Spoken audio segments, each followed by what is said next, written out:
টি-20 বিশ্বকাপ নিয়ে আমিনুল ইসলাম বুলবুল কি মিথ্যা বলেছেন? এবার জানা গেল এক চাঞ্চল্যকর তথ্য। দেশের প্রথম সারির এক গণমাধ্যমে আমিনুল ইসলাম বুলবুল দাবি করেছেন, গত টি-20 বিশ্বকাপ শুরু হওয়ার আগে আয়ারল্যান্ড ক্রিকেট বোর্ড ইমেইল করে বাংলাদেশকে সমর্থন দিয়েছিল। গ্রুপ পরিবর্তনের ক্ষেত্রে তাদের কোনো প্রকার সমস্যা নেই। আয়ারল্যান্ড ক্রিকেট বোর্ড শুধু কথাই দেয়নি, বরং লিখিতও দিয়েছিল বলে দাবি করেছিলেন তিনি। অথচ আয়ারল্যান্ডের মিডিয়া ম্যানেজার ক্রেগ ইসডাউনের কাছে যখন এই ব্যাপারে জানতে চাওয়া হলো, তখন তিনি বলেছেন, দুর্ভাগ্যবশত এই বক্তব্যটি সঠিক নয় এবং আমরা গ্রুপ পরিবর্তনের বিষয়ে কখনোই সমর্থন দেইনি।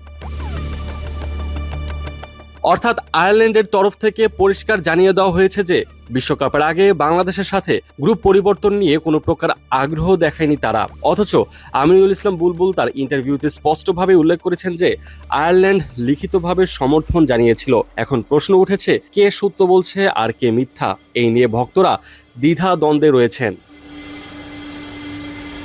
মূলত সেই সময়ে অর্থাৎ টি-20 বিশ্বকাপের ঠিক আগ মুহূর্তে বাংলাদেশের ম্যাচগুলো শ্রীলঙ্কায় সরিয়ে নিতে গ্রুপ বদলের একটি প্রস্তাব ছিল বিসিবির পক্ষ থেকে। বি গ্রুপে থাকা আয়ারল্যান্ডের সবকটা ম্যাচ ছিল কলম্বো ও ক্যান্ডিতে। তাদের বাংলাদেশের থাকা সি গ্রুপে সরিয়ে আনলে সংকট কেটে যেত।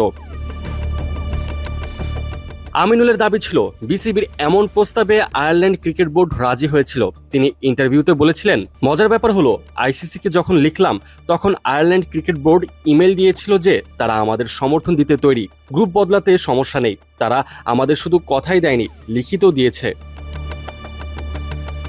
কিন্তু এখন আয়ারল্যান্ডের তরফ থেকে বিষয়টি সরাসরি অস্বীকার করা হয়েছে। তাদের ভাষ্যমতে আমিনুল ইসলাম বুলবুলের বক্তব্যটি সঠিক নয়, বরং গ্রুপ পরিবর্তন নিয়ে তাদের পক্ষ থেকে কোনো প্রকার সমর্থন দেওয়া হয়নি।